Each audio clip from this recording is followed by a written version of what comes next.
It's your favorite YouTube dealer. I appreciate you guys for stopping in. Somebody told me that we had to check out the King of Kindness. So I figured, obviously, we should check it out together. So let's dive in and let's see what this video is all about. I've always treated people just like I would like to be treated.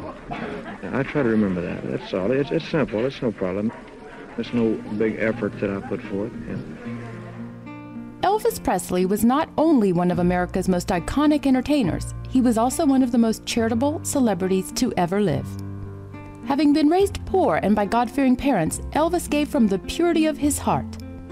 Although he fell into a high tax bracket, he never took a tax write-off, nor did he ask for any publicity for his charitable deeds. He gave just for the love of giving.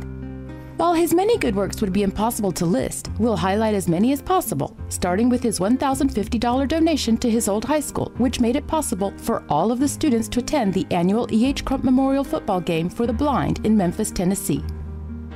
Between 1956 and 1957, Elvis performed a number of live concerts to raise money for charities such as his own youth foundation, the Cynthia Milk Fund, and the Variety Club's Home for Convalescent Children. How many stars aside from Elvis can claim they helped end polio?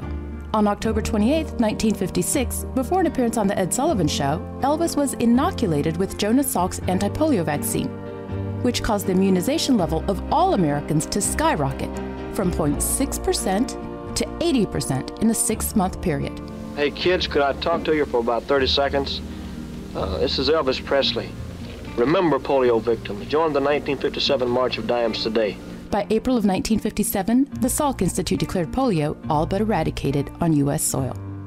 On January 6, 1957, during his third appearance on The Ed Sullivan Show, Elvis requested Mr. Sullivan ask those watching to send urgent financial contributions to help relieve the plight of some 250,000 Hungarians affected by the Soviet invasion of their country. Because he feels so keenly, this young man feels so keenly about Hungarian relief, he urges all of us through the country to remember that immediate aid is needed, so long before his benefit show is put on, he wants to remind you to send in your checks to your various churches, Red Cross, etc. On June 28, 1957, Elvis appeared as a special guest on Danny Thomas's annual Shower of the Stars charity event, which aimed to raise funds to build what is today the most important medical and research center for children with cancer, St. Jude Children's Research Hospital. Dude, this is cool to hear all this stuff because he was in such a position.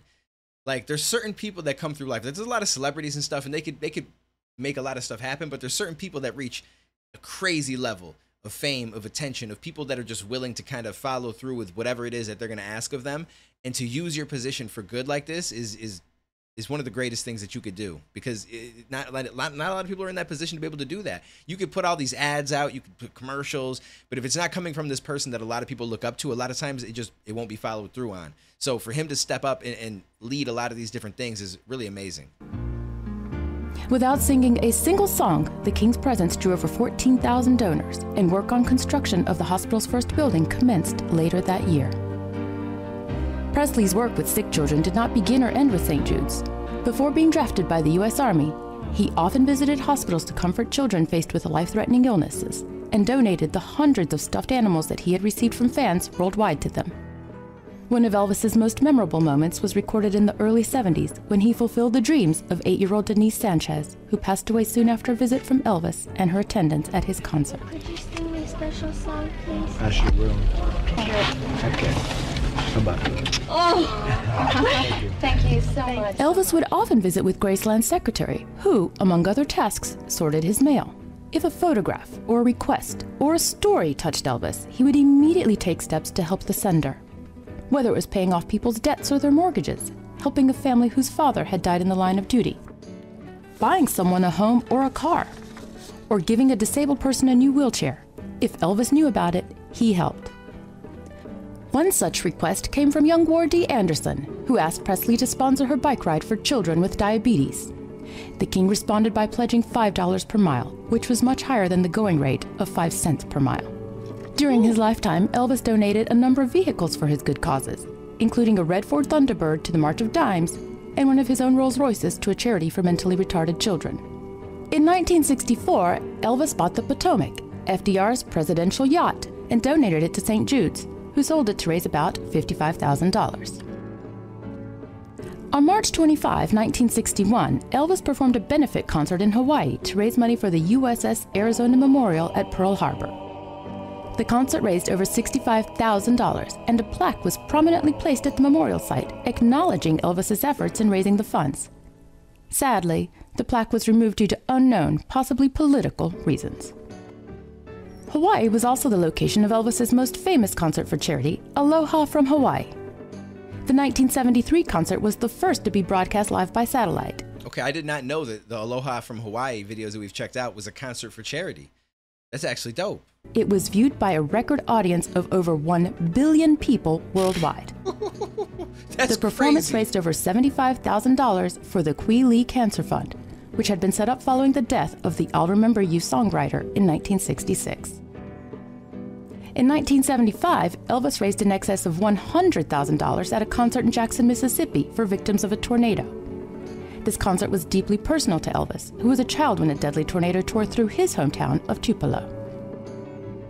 Elvis annually presented checks to as many as 50 charities and organizations in Memphis. Each check was for a minimum of $1,000, and some were much greater, such as his $10,000 donation to the Memphis Jewish Community Center Building Fund. In recognition of Elvis's charitable contributions throughout his life, Memphis Mayor William Ingram, along with the Governor of Tennessee, Beaufort Ellington, officially declared October 29, 1967, Elvis Presley Day in the city of Memphis and in the state of Tennessee.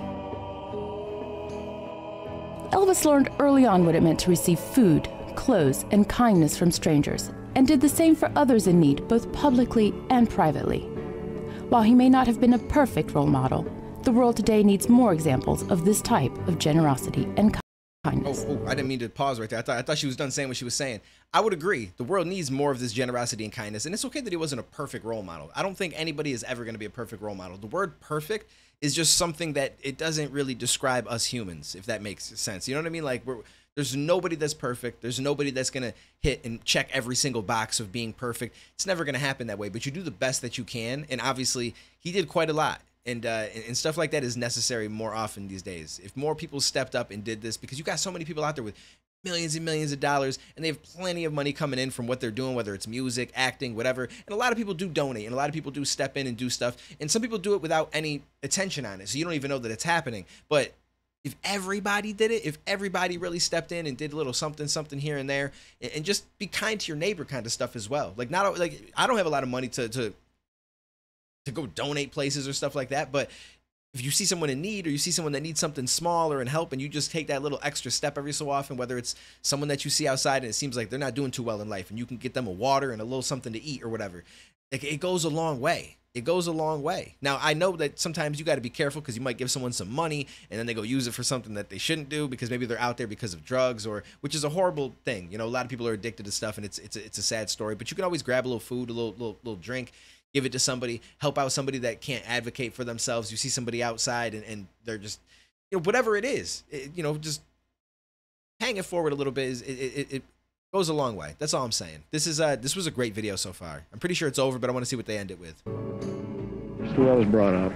My surroundings, my mother and my father and the whole family were always considerate of other people's feelings. I'm proud of the way that I was brought up to believe and to treat people, and so I try to remember that. That's all. It's simple. It's no problem.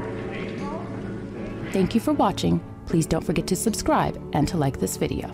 I agree. Subscribe. No, just if you guys enjoyed these videos, you can subscribe, smash that like button. We are going to do more Elvis reactions and stuff, but I'm probably going to check out some of these. Like, I see there's a story behind the song "Love Me Tender." That's interesting. So I want to you know, dive into more of this side of Elvis, where we learn about him as much as we're doing the music, because the music is amazing. We all know that. That's a given. But I like to learn about the actual artist, and he's somebody that I never really knew much about, and obviously he was before my time. And the fact that I can now get to know a little bit more about him and see what he was about as a person outside of just being a music artist, I think it's pretty cool. It's pretty cool. So YouTube is dope like that, because if this was years ago, you'd have to go try to find maybe a book in a library or something, or talk to somebody that had experienced some of the stuff that happened back then. But nowadays you can get a lot of your information right here, and you can learn about people, and you know, and we can do that together. I'm always going to share it with you guys. I like to watch stuff on my own time, but I feel like things like this, if we check out an artist or whatever, I should upload it to the actual channel so we can kind of have a discussion together. So comment below, let me know what else there is. I appreciate you guys, and I will catch you in the next one, homies. I don't believe in the future, so I just look to my past life. I take all the lessons I've learned and then I create me a moment you can't write. It's different than dreams, it's different than wishing for shit that you see. It's something you build, you gotta shed tears, and if you gon' live it, accept that you'll bleed. This ain't a drill, that's just a beat. This shit is real, cause that's what you need. This is the pill, that is the seat. Take you a moment before you concede. I got a lot of shit waiting on change, but every day wake up and do it the same. I'm sick of my mind, it's out of control. I thought it was fine, but that was a phase. I mean, it's like, I got a chance, why would I blow it? It's all that I have.